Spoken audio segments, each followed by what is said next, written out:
You guys would not believe the Forex challenge that I took. And I mean, it is absolutely insane for what the results I received. Now, what I would say is this challenge was not easy, but it was definitely worth it. I actually broke so many rules that I usually follow, but in the end, the results made me profitable. Why did I take this challenge? I took this challenge because I felt like I was following everybody else, and it was time that I followed myself. It was time that I took the knowledge that I have learned from all these mentors. I generated all that knowledge and just ran with it. So this challenge requires you to be disciplined, of course, but the challenge also requires you to be confident and become a risk taker. Because if you do not risk your profits, then you are just going to sit back and actually lose out on all the profits that you can gain.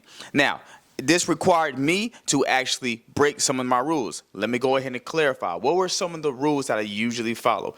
I usually followed trading during New York session, okay? That was one of my rules. I usually followed only taking one trade per day. That was my second rule, right? I usually followed only risking 1% per trade, and after you get stopped out after 1%, just continue on to the next day, right? I also decided not to trade Asian session or pre-New York session. Well, guess what? I was trading during those sessions. I was always telling myself to only trade supply and demand and nothing else. Guess what? I was ending up trading the supply and demand, the breakout strategy, and the double tops and double bottoms, okay? So these are the things that I ended up having to break in order for me to see if they actually work, okay? So the challenge brought me to a point to where not only was I just trading multiple strategies, but I was also trading multiple sessions. You're right, you heard me, multiple sessions. So whenever I see a great setup, I was confident enough that that setup was a good setup, and I took it anyways. Why did I take a setup that was outside of my session? Number one, because I believed in that setup. Number two, because I believed it was a high probability setup that was going to win me the trade. And number three, I went a little bit more in on the lot size and risk because I knew that the profit it was going to make me back was going to be larger than my normal capital. Okay, at the end of the day, this strategy is currently making me $10,000. You heard it right. I said $10,000.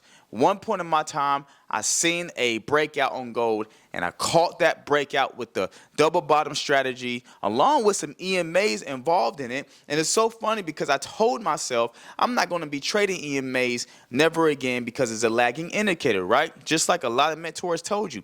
But once I added the EMAs as extra confluences, especially for a double top or double bottom, and I went in line with the trend, I ended up making $10,000. Okay, to prove to you that this strategy actually works, or this challenge actually works, I went ahead and said, okay, let me see if I can do this exact same thing again. All right. Well, I went on and did the exact same thing, and the next one generated me $12,000. Now, granted, this was on a prop firm account I ended up trading it on, and at the same time, I was not risking a lot of money. I wasn't risking all of my capital. I didn't go all in. But what I did is I stuck to the actual information and education that I was taught and did it in the way I felt like doing it. So what's the point of me making this video? The point of me making this video is you should do the same thing. Challenge yourself to go outside your boundaries and actually do what you knew that you was actually taught to do. Because a lot of times we create all these boundaries.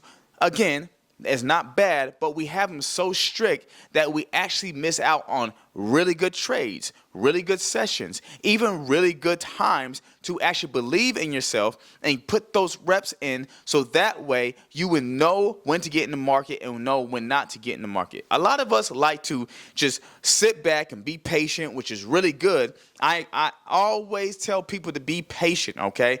Don't just enter in anything.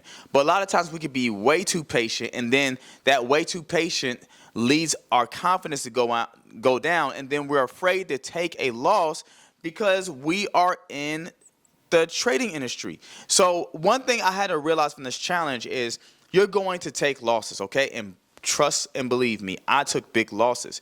But just know, I managed my risk though.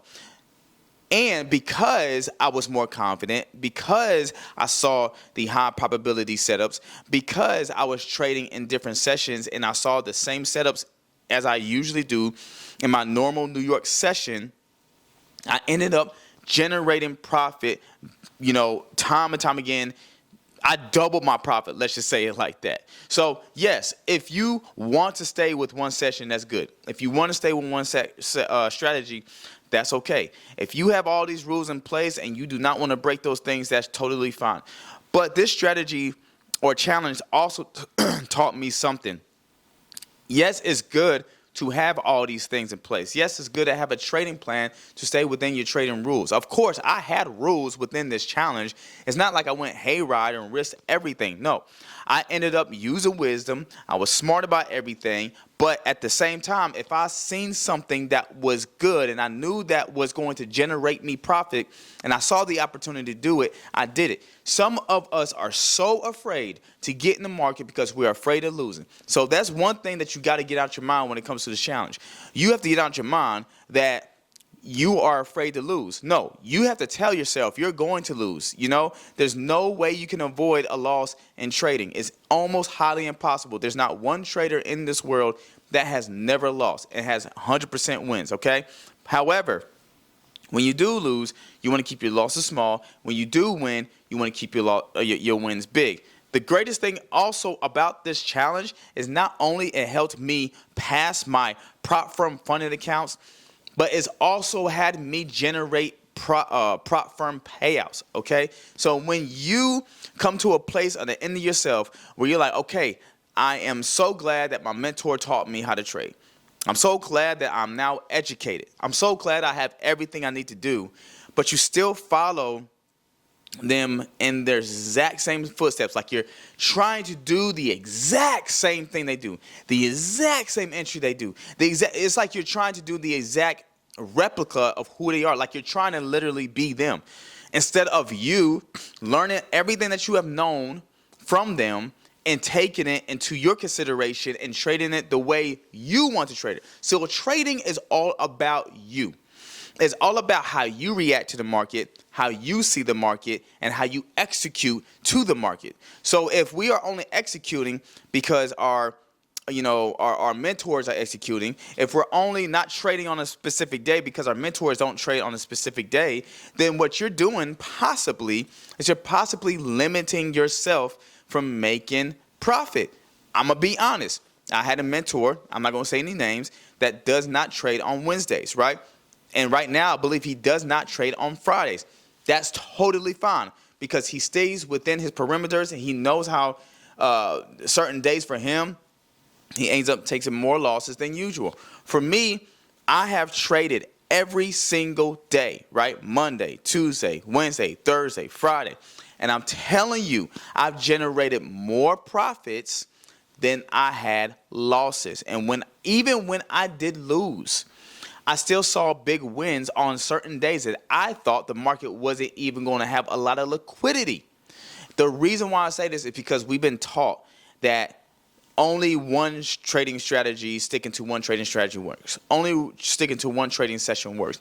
Only trading on this day, that day, X, Y, and Z days works.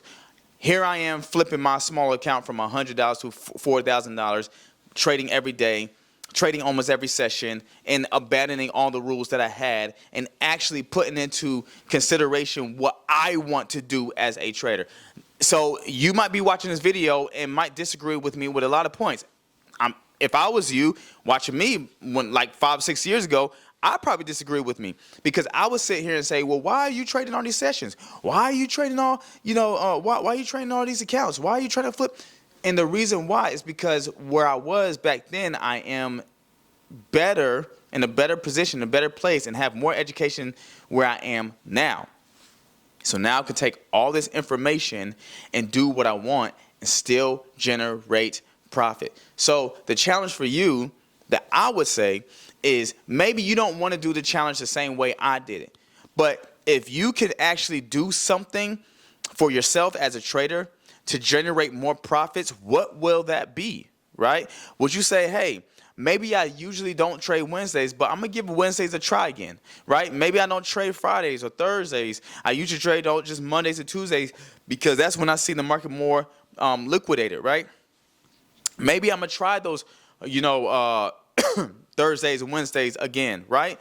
Just because of the simple fact that you might see something that you didn't see before, right? You might have all these different strategies that might generate you more profit. Now, that doesn't guarantee it would generate you more profit. I trade supply and demand, I trade breakout strategy, and I trade double tops and double bottoms, right? With the EMA's crossings. I'm telling you, when one strategy didn't work, I moved on to the next strategy and it made me profit. And you don't believe me? Go look at my previous videos. You can see where I made supply and demand videos. You can see where I made breakout videos. And I'm telling you, it has made a game changer. I made more profit ever in my trading career doing it the way I'm doing it right now. Is it sustainable? Yes. And the reason why it's sustainable is because I use proper risk management and I'm making sure that the setups that I see are valuable, high probability setup. That's the last thing I want to say. The highest probability setups is what you want to take. You don't want to take no setups that look ugly. You don't want to take no setups that, are in consolidations or in a large range. No, you want to take setups when the market has the most value. Hope this video was helpful, and I'll see you guys in the next.